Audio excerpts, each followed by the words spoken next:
I never thought I would spend a single day behind bars, yet there I was, sitting on a hard steel bed in a cold cell, staring at walls stained with years of hopelessness, asking myself how I ended up in such a place when all I had ever done was work hard, pay my bills, and try to be a decent person.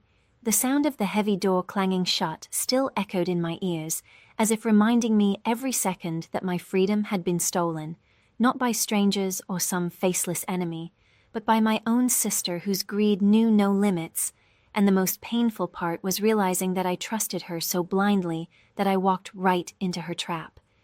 Imagine being jailed, not for stealing or lying, but because your own blood framed you so she could shine brighter. And as I sat there trembling with both anger and despair, I swore to myself that this would not be the end of my story. If you are listening now, please know that your like or your comment is not just a number on a screen. It is a sign that my voice matters and that these stories can keep being told. And I cannot explain how much it warms my heart to know that there are people out there who care enough to listen. Every single bit of support helps me push forward and turn all this pain into something meaningful. So thank you for being here with me. My name is Emily Carter. I'm 32 years old, and I grew up in Massachusetts, where life was never glamorous, but it was honest. Or at least, that was what I believed before my sister Sophia decided that my honesty could be used as a weapon against me. She had always been spoiled and adored, while I was the one who had to play the role of the responsible one, and when we became adults, nothing really changed. She kept chasing wealth and shortcuts, and I kept living modestly, thinking that hard work and patience were enough. I was wrong, terribly wrong, because her jealousy and greed grew with time until she finally found a way to destroy me. Those first nights in jail broke me down to tears. I felt humiliated and betrayed. But something happened in the middle of all that darkness, because instead of letting the anger consume me, I began to shape it into a plan. I told myself that if Sophia wanted to see me as the weak sister who could be pushed around, then she would live to regret it, because I would not only clear my name, but also make sure she paid for every lie she told. In that moment, sitting on the cold floor with nothing but my thoughts, I began to imagine what justice would look like, and the more I thought about it, the clearer it became that the very person she trusted most, her precious groom Daniel, could end up being my greatest weapon. When I look back on my childhood, I realize the betrayal that nearly ruined my life did not start in adulthood. It was quietly shaping itself in the small details of our early years, when Sophia was always the favorite, the shining star, while I was the dependable shadow who kept everything steady. My parents adored her in ways they never showed me, calling her beautiful, clever, and special, while I was the one expected to behave, to clean, to help, to accept without complaint. If she knocked over a vase, I was scolded for not watching her. If she forgot homework, I was lectured for not reminding her. And if she wanted attention, she only had to pout to get the world back on her side. I can still picture her little smirk as I stood red-faced from undeserved punishments, learning to bite my tongue rather than fight for fairness that never came. Holidays and birthdays carved the difference into stone, because she was the one tearing shiny paper off the newest bike, the sparkling dress, the dollhouse with every detail, while I carefully opened a box of plain sweaters or a stack of school supplies. Guests and relatives showered her with praise, while I stood nearby smiling politely, pretending I didn't care, but inside I felt the sharp sting of being invisible. I told myself family mattered more than jealousy, that one day she would grow out of selfishness, that my patience would prove I was the better person. But the truth was, every unfair gift and every unearned praise only fed her belief that she deserved more, that life itself owed her comfort, that consequences were for others, but never for her. Sophia's cleverness was dangerous because it looked harmless, almost charming, and outsiders believed she was sweet, when in reality she was learning how to twist people around her finger. If she wanted my allowance, she would invent a story about needing it for a school project, only to spend it on candy. If she wanted my time, she would suddenly feel sick so I would do her chores, and if she lied to a teacher, She would stand by innocently while I took the blame. She never once apologized or felt guilty. She only grew more confident each time I absorbed the punishment. I remember sitting alone at night, hugging my pillow, wondering if maybe that was just how sisters worked, that my role was to protect her from trouble. What I didn't realize then was that every time I stayed quiet, every time I gave in, I was teaching her the most dangerous lesson, that I would always carry the burden, no matter how heavy it became. By the time we were teenagers, the gap between us was permanent, carved into our family dynamic as if it was written into law. She lived like a princess, getting rides to parties, new clothes, and endless approval, while I stayed home working extra shifts at the diner to save for college, always tired, always overlooked. People in town called her charming, fun, and ambitious, while they called me responsible, plain, and serious. And though I never let bitterness show, a quiet ache burned inside me that I never dared to share. I chose peace over confrontation, silence over arguments, thinking it would keep the family together. But the cost of that silence was steep, because Sophia learned that she could use me without limits. She grew up believing I was her safety net, her shield, her stepping stone, and by the time we reached adulthood, she no longer even saw me as a sister. She saw me as someone she could bend, trick, and discard whenever it suited her. And that was the cruelest part, because the roots of betrayal were never hidden. They were watered every single day of our childhood, right in front of my eyes. As we grew older, the differences between Sophia and me only widened, almost as if we had been raised in two different households, even though we shared the same roof for years. I went on to study accounting, worked long hours at small firms, and slowly built a life based on discipline, savings, and modest comfort. My apartment was not fancy, but it was mine, and I paid the rent with pride, knowing that every dollar was earned honestly. Sophia, on the other hand, floated through her 20s like a butterfly, chasing luxury without ever working for it, always dating men who could fund her next adventure, and never caring how quickly she discarded them when something shinier came along. She laughed at me for keeping spreadsheets of my bills, while she boasted about champagne nights she hadn't even paid for. And although I tried to ignore the sting, deep down I wondered how long her luck could last before reality caught her. Her luck seemed to double when she met Daniel, a 34-year-old businessman who had built his success through steady effort, and unlike the men before him, he was not just wealthy, he was kind and respectful. When she introduced him to the family, she draped herself on his arm like a prize, smiling wide as if she had conquered the world. Daniel shook my hand politely, looked me in the eye with sincerity, and for a moment I thought maybe he could be good for her. Maybe he would steady her restless spirit and teach her the value of building rather than taking. Sophia made sure everyone knew she had landed a man of status, whispering not so quietly about his house, his car, and the wedding she was already planning even before the proposal came.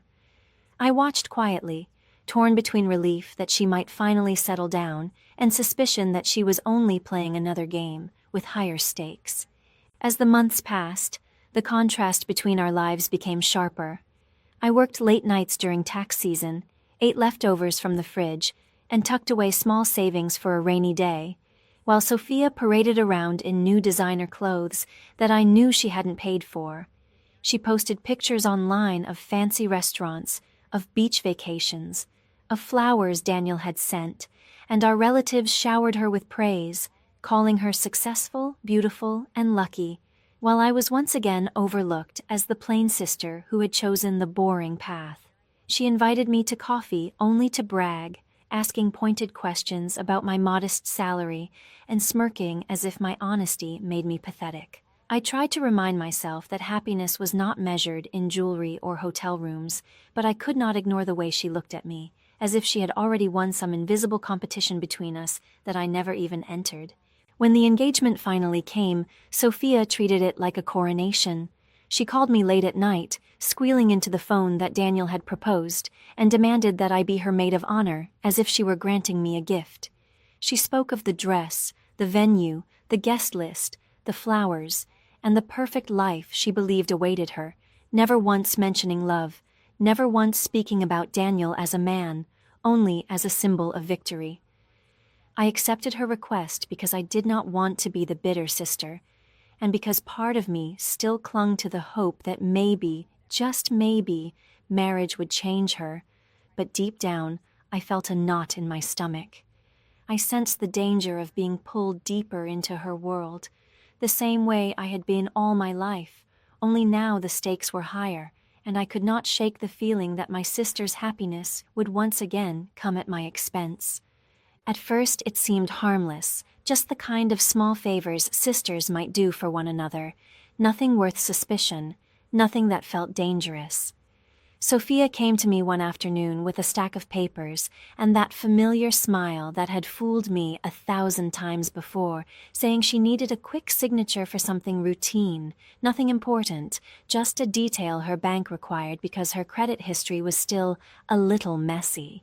I hesitated for a moment, but she leaned into our family bond, reminding me how I had always been the dependable one, the trustworthy sister, the one who never let her down. I signed without thinking too much, convincing myself it was just a formality, and she rewarded me with a hug that felt more like a performance than affection. That moment, small as it was, became the first thread in the web she was weaving. Over the next weeks and months, these requests grew like weeds in a garden I hadn't noticed until it was too late. She needed me to co-sign for a minor loan. Then she wanted to use my name for a credit card, just to boost her approval, and each time she dressed it in charm, acting wounded if I even questioned her. She would laugh and say, "Come on, Emily, you're my sister, don't you trust me?" And though my stomach twisted with unease, I always gave in because the alternative felt like betrayal. I told myself that families help each other, that one day she might return the favor, that being cautious with her would only drive us further apart. But deep down, a quiet voice whispered that I was making a mistake, that I was walking straight into something I would regret. The way she carried herself during this time should have told me everything I needed to know, because she glowed with a strange confidence, a smug certainty that she was untouchable.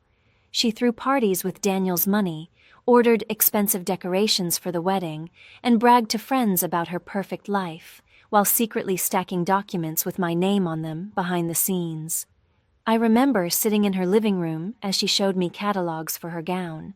The invitations, the flowers, all while those papers I had signed sat quietly in a drawer nearby, carrying my doom.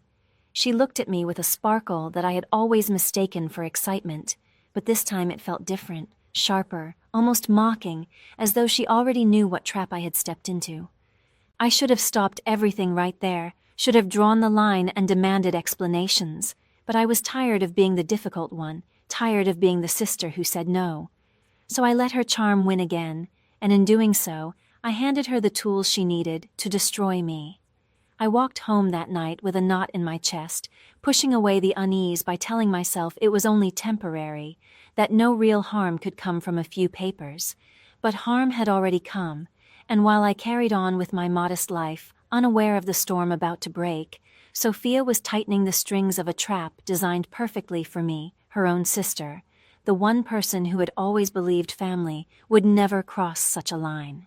It was an ordinary Saturday morning when everything I had built came crashing down like glass under a hammer, and the memory still burns in my mind with unbearable clarity.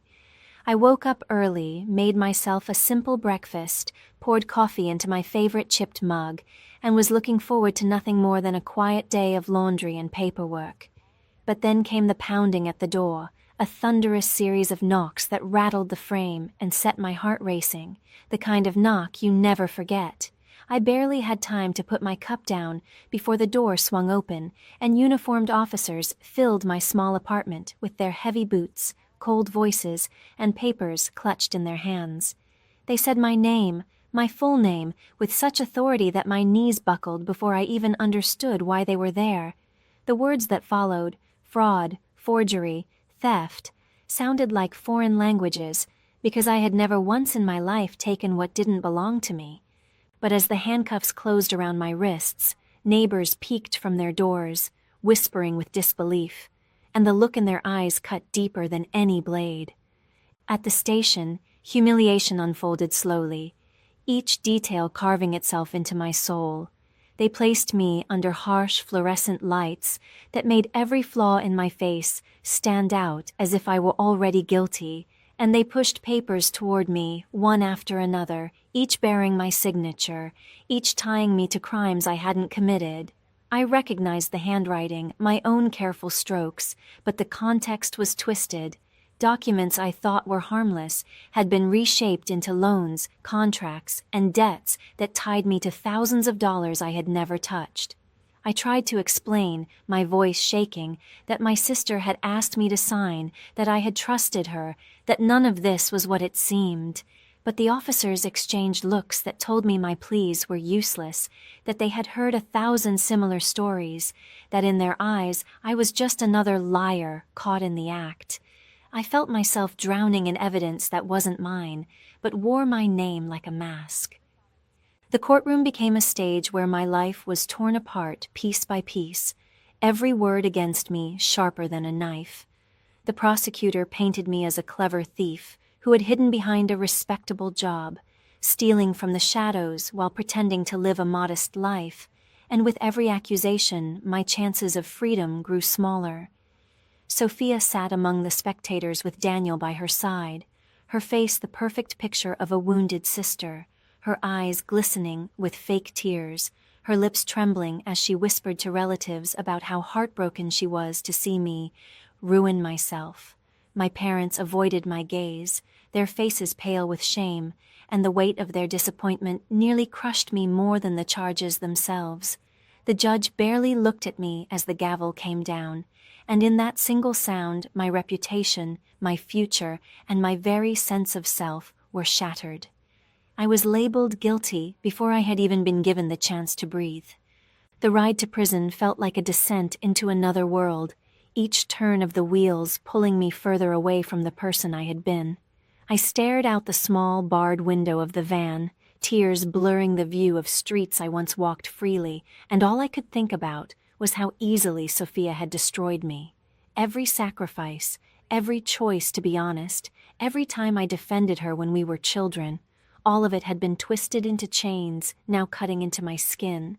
When the cell door slammed shut for the first time, the sound echoed inside me, final and merciless, but instead of breaking completely, something dark began to form. Rage rose through the cracks of my despair, solidifying into something harder, colder, and more dangerous. I knew I had been pushed into this pit, but I also knew one thing with certainty. I would not stay here forever, and when I came out, I would not only clear my name, I would burn her perfect little world to ashes.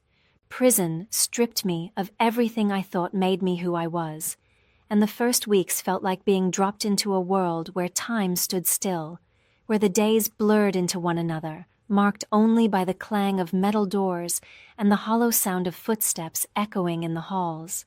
The cell was small, cold, and smelled of rust and damp concrete, and each night I lay on a thin mattress listening to the cries and arguments of women who had also lost their freedom. At first, I couldn't stop shaking, couldn't stop replaying the moment of my arrest, the disbelief on my neighbors' faces, the shame on my parents' lips, and most of all, the image of Sophia sitting in that courtroom pretending to mourn for me when she was the very reason I was there. Each tear I shed tasted of betrayal, and yet even as I broke down, something inside me began to shift, because pain has a way of hardening into resolve when there is no other choice. My parents' silence was a wound deeper than the prison walls, because I had always hoped that no matter what, they would believe in me. But their loyalty had been poisoned by Sophia's lies. Letters I sent home went unanswered, and the few phone calls I was allowed ended quickly, filled with hesitation and disappointment in their voices. Sophia visited once, standing behind the glass divider with crocodile tears, telling me how sorry she was that I had gotten caught up in my bad decisions, and I almost lunged at the glass, screaming, but I stopped myself, because showing her my anger would have been another gift to her ego. I sat in silence, staring at her perfect hair and her smug little smile, and I realized then that she didn't just want me punished. She wanted me erased, replaced, and forgotten. That was the moment my anger transformed into something sharper. I would not be erased. As the weeks crawled by, I began to study everything around me with new eyes, using the long hours of confinement not to despair, but to plan. I replayed every detail of Sophia's scheme, the way she manipulated me into signing those papers, the way she played innocent in front of Daniel, the way she used our parents' blind faith against me. I wrote down ideas in the margins of the few books I could borrow, scribbling tiny notes about loopholes, timing, and possibilities. I listened carefully when other inmates talked about tricks, scams, and survival, not because I wanted to become one of them, but because I was learning that power often hides in unexpected places. For the first time in my life, I stopped thinking like the obedient sister who kept peace at any cost, and I started thinking like someone preparing for war. The seed of revenge grew each day, fed by the bitterness of betrayal and the silence of those who should have defended me, and the more I thought about it, the clearer my vision became.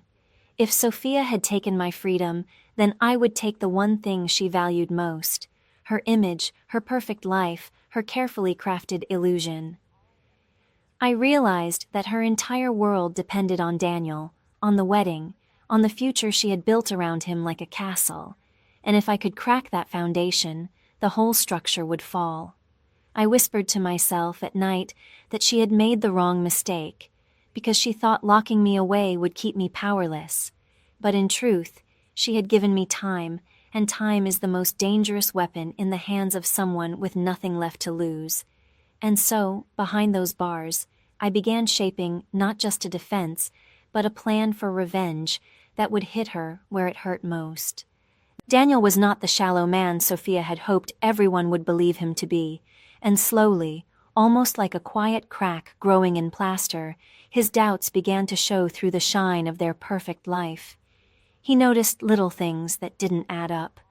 Late nights when Sophia's phone would buzz and she would step away with a look that was more nervous than private, withdrawals from accounts that she brushed off with a laugh, excuses about why she needed money for the wedding, even though she seemed to be spending on luxuries that had nothing to do with planning.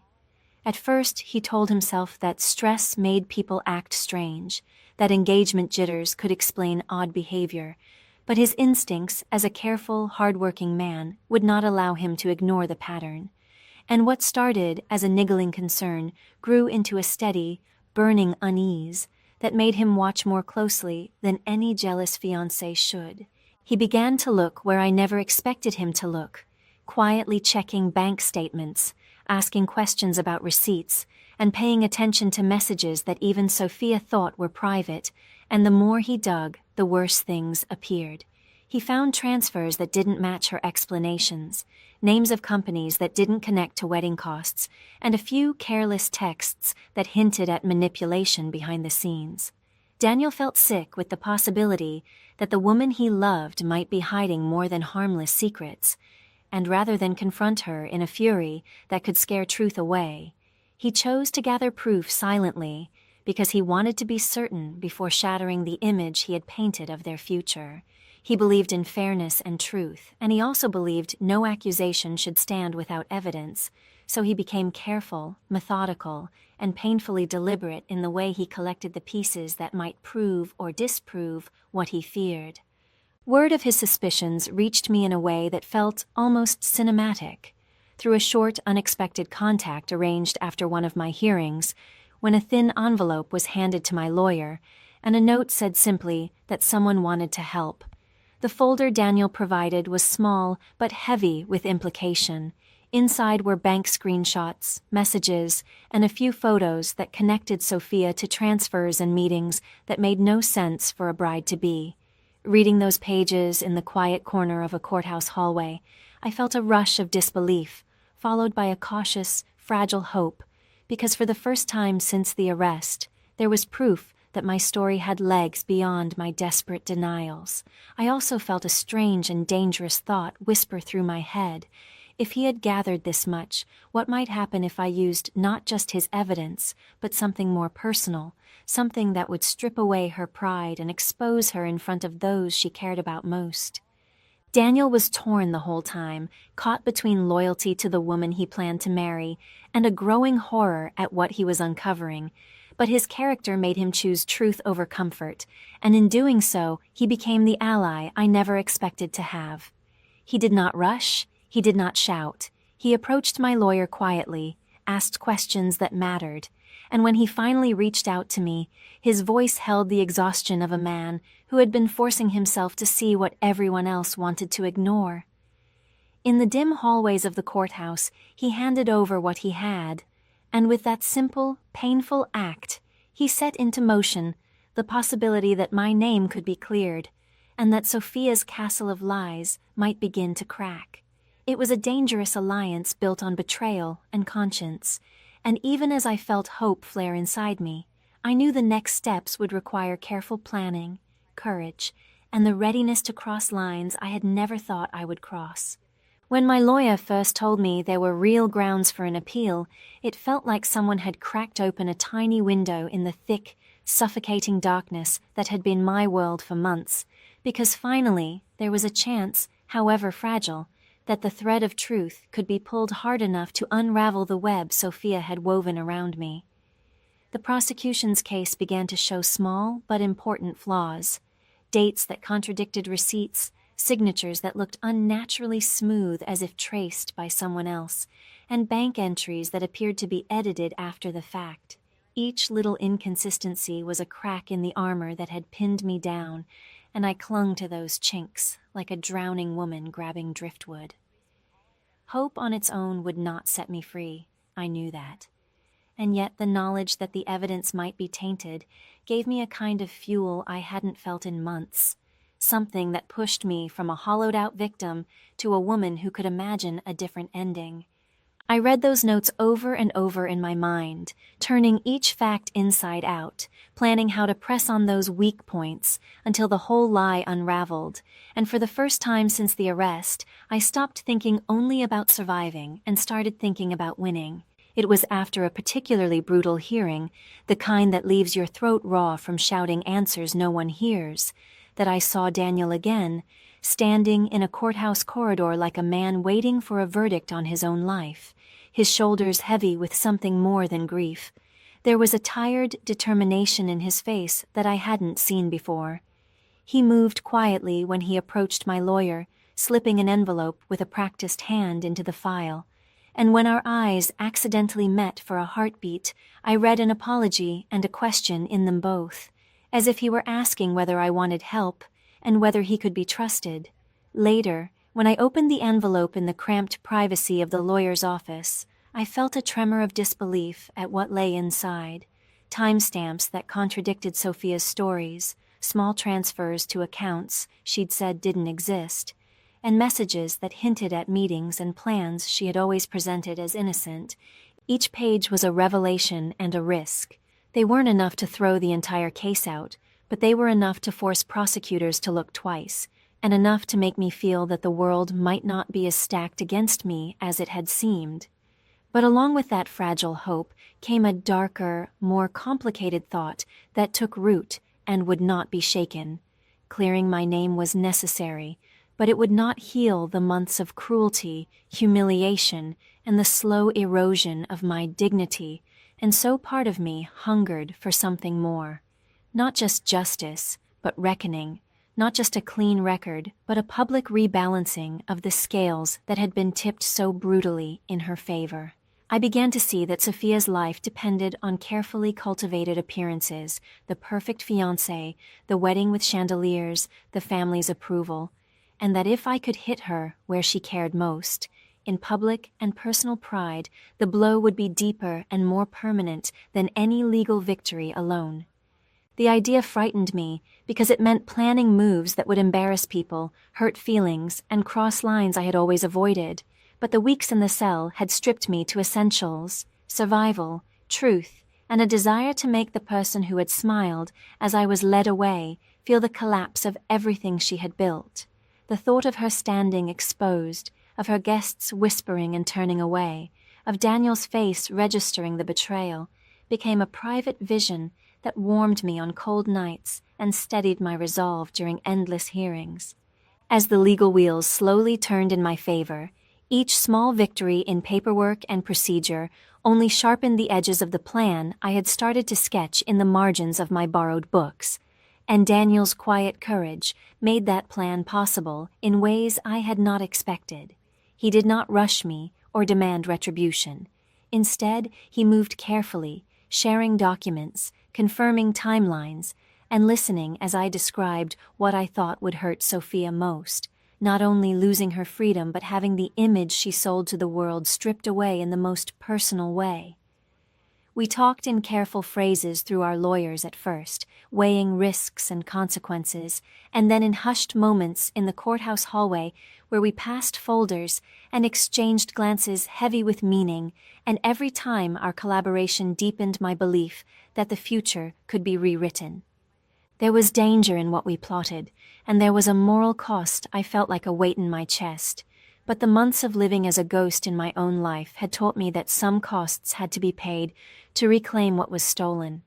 With Daniel's evidence and my will, that tiny window of hope began to widen into a door, and for the first time I allowed myself to imagine stepping through it into a life where truth was seen, and my name mattered again. Once Daniel and I realized we shared the same goal, the quiet exchange of papers and cautious conversations began to grow into something far more dangerous, because together we started to shape a plan that was bigger than court documents and legal appeals. We agreed that Sophia's strength had always been her ability to control the story people believed about her, and if we wanted to destroy her, we had to break that image in front of the very audience she worked so hard to impress. The wedding, that glittering event she had been planning for months, would be the perfect stage, and I could almost see it in my mind. The flowers, the guests, the sparkle of her gown, all brought to silence when the truth was revealed. The thought alone was intoxicating, because I wanted her to feel the shock I had felt when the police came for me, the collapse of certainty, the cold realization that the whole world now saw her for what she really was. But, as I thought more deeply, another layer of the plan took shape, one far more personal than Daniel first imagined, and it came from the simple truth that Sophia's greatest pride was not her money or her parties, but the man who stood beside her, the proof she had won in the endless competition she staged between us. I told myself that if she had stolen my freedom, I would steal the one thing she cherished most. And though the idea at first made me tremble with hesitation, the longer I lived with it, the more it hardened into certainty. I began to blur the line between strategy and desire, because in my mind it was no longer only about exposing her lies, it was about cutting into the heart of her pride, leaving her with nothing but ashes. So when Daniel and I spent more time together, going over evidence late into the night, I let the boundaries shift, and I felt the spark that had always been buried under his politeness grow into something real. The first time it happened between us, it wasn't planned, at least not in the way a trap is set with wires and bait. But when it did happen, I understood immediately how powerful it could become. In the quiet after, when the room was still and the weight of what we had done pressed down on us, I made the decision that this moment would not stay hidden. I arranged the camera myself, deliberate and steady, recording what Sophia would never believe possible until she saw it with her own eyes. That video became more than evidence.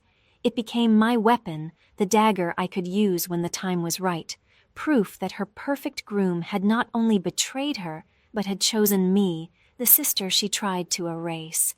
Watching the playback alone in my apartment later, I felt a shiver run through me. Not of shame, but of victory, because I knew the devastation it would cause once revealed. From that point on, everything became a matter of timing, patience, and precision. Daniel continued to gather the financial evidence quietly, working with my lawyer to ensure Sophia's fraud was undeniable, while I held on to the video like a secret flame waiting to ignite. Each court date, each hearing, each delay was just another step toward the moment when all of it would collide. the documents, the recordings, the betrayal captured in pixels, and all of it would come crashing down in front of her carefully selected audience. Sophia believed her wedding would be her crowning moment, the day she finally proved she was untouchable, but what she didn't know was that it was being remade into her undoing. And every night I lay awake rehearsing it in my mind, picturing the gasps of the crowd, the look on her face, and the sweet silence that would follow when her empire of lies collapsed in front of everyone who mattered to her. The day of the wedding arrived like a performance staged for royalty, and from the moment I entered the grand hall, I could feel how much Sophia had invested in this single spectacle to prove to the world that she had won. The chandeliers sparkled like frozen stars, casting golden light over tables dressed in linens as white as snow, while waiters moved with the precision of dancers, pouring champagne into glasses that seemed to multiply endlessly. The air was heavy with the scent of roses and lilies, so strong it felt almost suffocating, as though even the flowers were forced to bear witness to her vanity. Guests in tailored suits and silk dresses laughed loudly, clinking glasses, their words buzzing with admiration for Sophia's taste, her dress, her man, her future. I lingered in the background, unnoticed, like a shadow at the edge of her kingdom, and as I watched her glide toward the altar in a gown that shimmered like liquid silver, I felt the sharp ache of every childhood slight, every insult, every time I had been forced to step aside while she took the stage. But instead of pain, that ache transformed into resolve, because I knew that this day would not end the way she imagined. Sophia basked in the glow of her guests like a queen savoring her coronation, her smile wide and blinding, her hand tightly gripping Daniel's arm as though she were clinging to the crown itself. She looked around the room not with humility or joy, but with triumph, as if silently declaring that she had conquered me, conquered the doubts, conquered every whisper that had ever suggested she was anything less than perfect. The pastor's words floated through the air, familiar and ceremonial, but all I could focus on was the way Sophia's chest rose and fell with smug satisfaction, the way she squeezed Daniel's hands as if daring him to worship her in front of the crowd. The music swelled, guests leaned forward in anticipation, and she tilted her chin ever so slightly to remind everyone that this was her stage, her story, her victory. Yet beneath that glittering surface, cracks were waiting, cracks she had never seen because arrogance had blinded her, and I felt the quiet thrill of knowing that in a few minutes her castle of mirrors would shatter into dust. At the moment when vows began to form, when the room collectively held its breath, waiting for the kiss that would crown her triumph, the atmosphere shifted with a sound so sharp it silenced the entire hall. The heavy wooden doors at the far end burst open. Officers stepped inside, their uniforms dark against the glow of chandeliers, their faces grave, their papers already in hand, and the echo of their boots striking the marble floor carried more weight than any orchestra ever could. Conversations died mid-sentence, glasses were set down with trembling hands, and the whispers of admiration turned instantly into questions laced with dread. Sophia froze, her smile faltering for the first time, her eyes flickering with confusion as she looked from Daniel to the officers to the stunned faces of her guests. Daniel cleared his throat, and the sound alone seemed to split the silence, drawing every eye to him as he stepped forward, his voice steady, calm, but loaded with truths that would unravel everything Sophia had built. He began to speak of fraud, of deception, of documents forged and accounts stolen, his words simple but heavy, and he handed the folder thick with evidence into the waiting hands of the officers. Gasps rippled through the hall as papers were shown, passed from one hand to another, each page carrying the proof that her wealth, her glamour, her triumph had been stolen from me. Murmurs rose like thunder, voices calling out, "Is this true? And how could she do this?" While Sophia's carefully rehearsed image dissolved in front of her. But the final blow came when I stepped forward, calm and deliberate, holding the last weapon that she could never prepare for. With a flicker of light, the screen behind the altar came to life, and there, for every guest to see, was the video, Daniel and me together, captured in a truth more intimate and undeniable than any paper trail.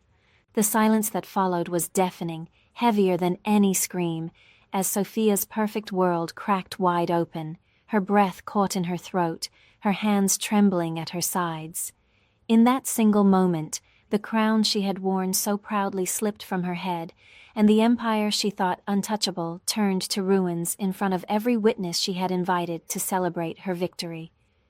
The moment the video flickered off the screen, the grand hall that only seconds earlier had felt like a palace turned into a storm, and Sophia's shriek ripped through the air so violently that people flinched in their seats. Her face went pale as paper, then flushed blotchy red, her lips twisting into a mask of rage as she screamed my name, spitting accusations of lies and traps, her voice cracking with desperation. But no matter how loud she shouted, the evidence was louder. The video still burned into the minds of every single guest, the papers in the officer's hands still undeniable. The room that had once been filled with admiration for her now buzzed with disgust and disbelief. Women gasped, men shook their heads, whispers rose like waves crashing against her image. She lunged at Daniel, clutching his arm, begging him to say it wasn't true, to stand beside her, but he pulled back sharply, his eyes cold with finality. In that instant, the power she had always wielded slipped through her fingers like water, and everyone could see it. She staggered, spinning in frantic circles, her gown dragging heavily across the polished floor, its sequins catching the light in flashes that looked more like shards of broken glass than jewels. She cried out to our parents, her hands reaching toward them as though they could still shield her the way they had shielded her as a child, but they remained rooted to their seats, their faces frozen masks of horror and shame. My mother clutched a crumpled tissue in her trembling hands, her eyes swimming with tears, unable to look at either of us, while my father sat rigid, his jaw clenched, his gaze fixed on the floor as though by looking down he could escape the reality unraveling before him. Friends she had bragged to for months turned their backs, whispering in each other's ears, unwilling to meet her eyes.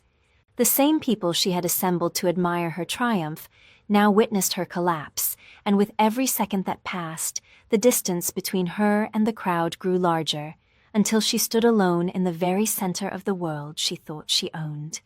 The officers stepped forward at last, their voices calm but immovable as they announced her arrest, and the sound of those words struck harder than any insult I could have given her. They pulled her arms gently but firmly behind her back, sliding the steel cuffs over her delicate lace sleeves, and the contrast was breathtaking. The wedding gown she had chosen as the ultimate symbol of her victory was now the very fabric stained by humiliation. She shrieked, twisting against them, the veil slipping off her head and tumbling to the ground like a fallen crown. Makeup streaked down her cheeks in black rivers as she shook her head violently, shouting that it was all a mistake, that she was the real victim, that I had set her up. But the video had already branded her a liar, and the signed documents were damning proof, and no one in that room believed her anymore. Guests gasped as her mascara ran, as her hair came loose from its careful style, as the image she had crafted for years unraveled in a matter of minutes. As they dragged her toward the massive double doors, the murmur of the crowd followed her like a chorus of judgment, each voice another reminder that her kingdom had turned against her. Her gown snagged against the floor, pulling awkwardly behind her like a torn banner, her sobs echoing through the cavernous room, but met with no sympathy, no comfort, only stares heavy with revulsion and pity. I remained still, my hands folded in front of me, my heart steady as stone, watching the sister who had stolen everything from me lose everything she had ever valued. Daniel turned away without a word, his silence louder than any speech, and our parents sat paralyzed, unable to rewrite the truth this time. The last image burned into my mind was Sophia stumbling through those grand doors, handcuffed and broken, led away in her wedding gown, her veil abandoned on the ground behind her. The same entrance she had imagined as her moment of triumph had become the exit of her disgrace, and the sound of those doors slamming shut was sweeter than any applause she had ever stolen. When Sophia was dragged out of that wedding hall in chains, her veil abandoned on the ground like a discarded flag, I felt years of humiliation and betrayal dissolve in a single breath, and though my body was trembling from the intensity of the moment, my spirit stood straighter than ever before. Only days later the court announced officially that the charges against me were dropped, that the evidence Sophia had crafted was falsified and fraudulent, and hearing the judge declare that my record was clean felt like being reborn after drowning for months beneath icy water. I walked out of the courthouse free, with the sky brighter than I had ever remembered, each step echoing like a declaration that I was no longer the victim she had tried to erase, but the survivor who had lived to see her fall. The months I had lost behind bars could never be returned, yet the dignity restored to me was priceless, because it proved that the truth, though delayed, always pushes through the cracks of lies until it bursts into the light. Life afterward was not simple, but it became a steady rebuilding, brick by brick, like a house reconstructed stronger after a storm. My firm, which had let me go when accusations first darkened my name, called me back with apologies, and colleagues who once avoided my eyes now approached me with awkward kindness, some even confessing they had doubted me, but were relieved to see justice finally done. Neighbors who had whispered cruelly in hallways now greeted me warmly on the street, embarrassed by their past gossip, offering small tokens of reconciliation that felt bittersweet. Even strangers who had attended the wedding spread the story of Sophia's disgrace, and I began to walk through my town with my head held high, no longer the subject of pity, but of quiet admiration for having endured what few could. My parents came to me slowly, humbled and broken by their own blindness, their voices heavy with regret as they admitted how wrong they had been to abandon me when I needed them most. It did not erase the pain, but their words, softer and more sincere than I had ever heard, marked the beginning of healing, and for the first time in my life, I saw in their eyes the respect I had craved since childhood. Sophia's fate, however, was sealed the moment those cold cuffs closed around her wrists, and the irony of her downfall was sharper than any blade. The woman who had strutted through life believing she was untouchable now lived in a cell, stripped of her jewels, her gowns, her carefully painted smile, reduced to the same gray walls she had once condemned me to. The very people she had courted for admiration now spoke of her with disdain, shaking their heads when her name was mentioned, remembering the spectacle of her wedding that turned into her public ruin. And as for Daniel, the man she had paraded as her trophy, he walked away from her without hesitation, not because of me, but because he finally saw the truth of the woman he nearly married. He had once been her proof of triumph, yet in the end he stood on my side, exposing her lies, showing everyone that loyalty belongs not to manipulation, but to honesty. She remained in prison, bitter and alone, replaying the memory of her collapse again and again, and the punishment fit her crime perfectly. The sister she had tried to destroy became the very one who ensured she would never rise again. Looking back now, I no longer see myself as the weak sister who kept swallowing unfairness.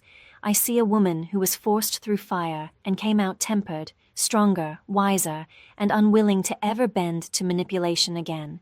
My revenge was not something I had imagined when the cell door first slammed shut, but it grew naturally out of the ashes of my suffering, proof that even the darkest betrayals can be transformed into strength when you refuse to break. And if there is a lesson I want anyone listening to carry with them, it is this: greed blinds the heart, betrayal corrodes the soul, but truth is patient, and it always wins. Lies can sparkle for a season, but their shine fades, and when they fall apart, the justice that follows is sweeter than any comfort stolen through dishonesty. I learned the hard way that silence is not loyalty, that kindness without boundaries becomes weakness, and that sometimes the only way to heal is to let those who hurt you feel the weight of their own cruelty. In the end, Sophia lost everything, and I gained not only my freedom, but my voice, and that is the kind of victory no one can ever take from me. And if you made it with me all the way to the end of this story, I just want to say thank you from the bottom of my heart. Your support means more than you know. Every like, every little comment, every subscription is what keeps me going and gives me the strength to share more stories like this one. So if this tale of betrayal and justice touched you, if it made you feel something, please hit that like button, drop a comment telling me how you felt, or even share where you're listening from. It might seem small, but to me it feels huge, and it helps me bring more of these stories to life for all of us.